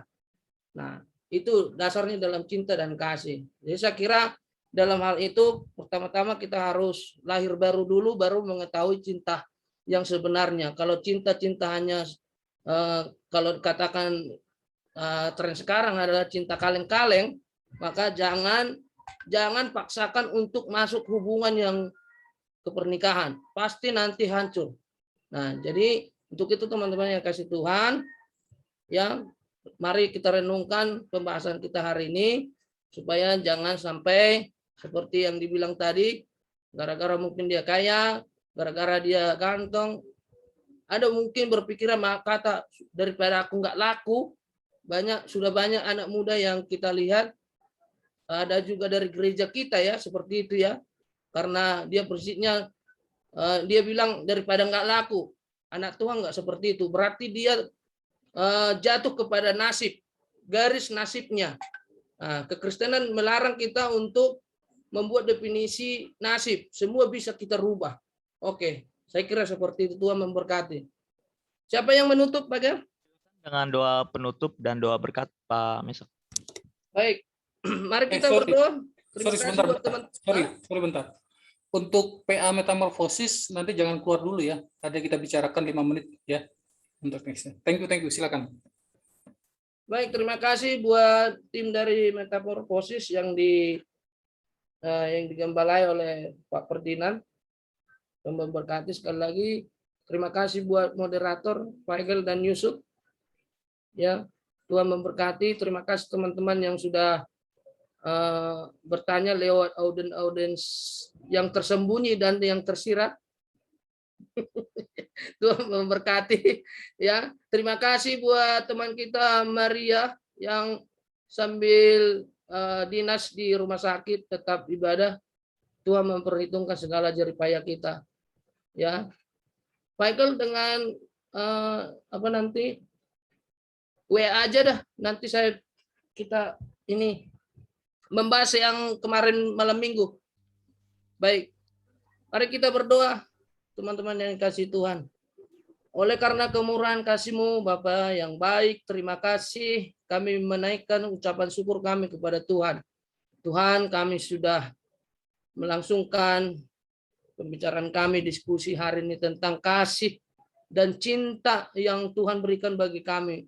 Di dalam bungkusnya itu bukan cinta manusia yang kami bahas, tapi cinta Allah yang Tuhan beri bagi kami, meskipun kami boleh mempraktekannya, mencintai lewat lawan jenis kami ya Tuhan. Terima kasih buat kebaikan Tuhan. Terima kasih buat sahabat-sahabat kami yang hadir hari ini lewat Google Zoom ini ya Tuhan. Terima kasih buat moderator. Terima kasih buat hamba-Mu yang sudah memaparkan bagian dari cinta itu. Kiranya ini menjadi tangga mempersiapkan setiap teman-teman kami dan kami yang sudah berumah tangga untuk mengenal kembali cinta mula-mula yang Tuhan berikan bagi kami. Bukan hanya berpacaran saja keindahan itu muncul, tapi saat berumah tangga pun muncul. Jadi untuk itu malam ini kami bersyukur ya Tuhan. Untuk itu biarlah menunjang dalam persahabatan dan masa pacaran yang sudah dijenjang oleh setiap anak-anak-Mu masuk dalam pernikahan kudus.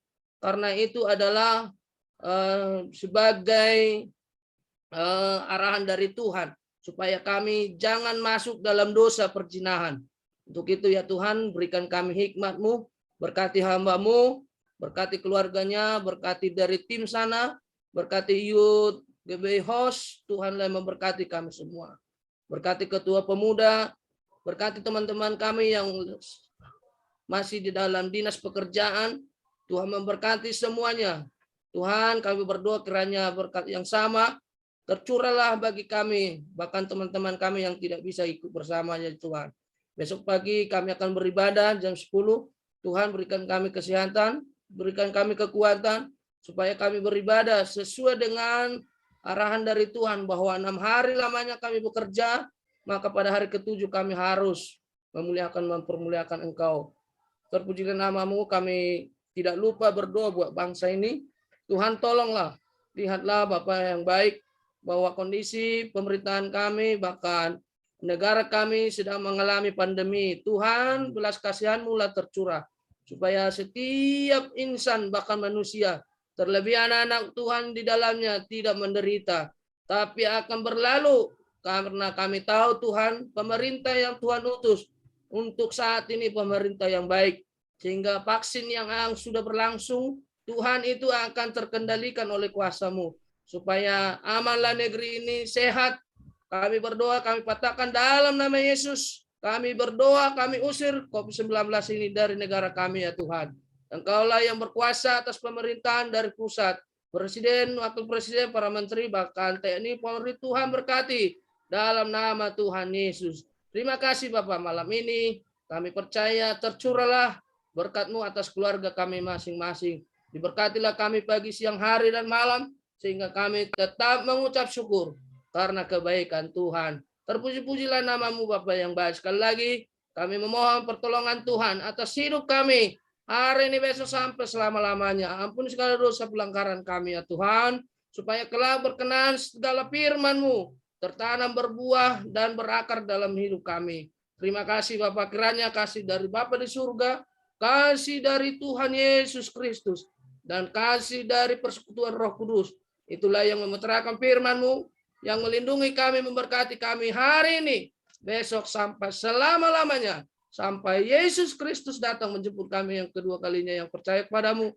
Dan kami menutup ibadah ini dengan penuh ucapan syukur. Haleluya. Yang diberkati katakan sama-sama. Amin. Terima kasih, Le, ya. Tegel, thank you. Tuhan memberkati. Tinggal dulu ya. Oke, thank you. Sebelum kita leave, teman-teman boleh kita capture dulu foto, boleh open cam teman-teman, sebentar aja, 1 menit, boleh open cam teman-teman, kita akan foto bersama. Saya akan capture dalam 3 frame. 1 frame doang ya, sorry. Oke. Saya foto 2 kali, gaya bebas teman-teman.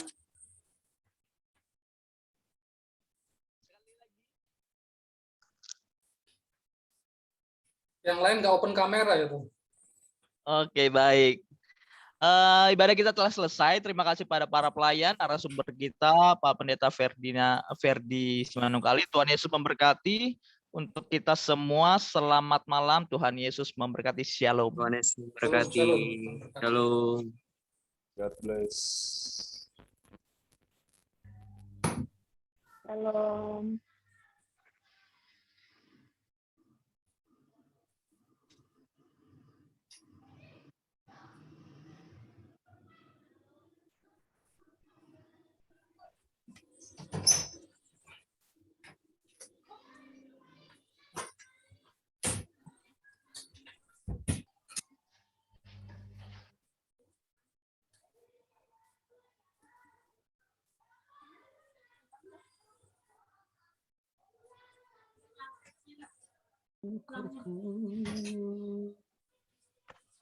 Ya, sudah dinyalakan semua. Ya tadi ada Lesia Lagan ya. Karena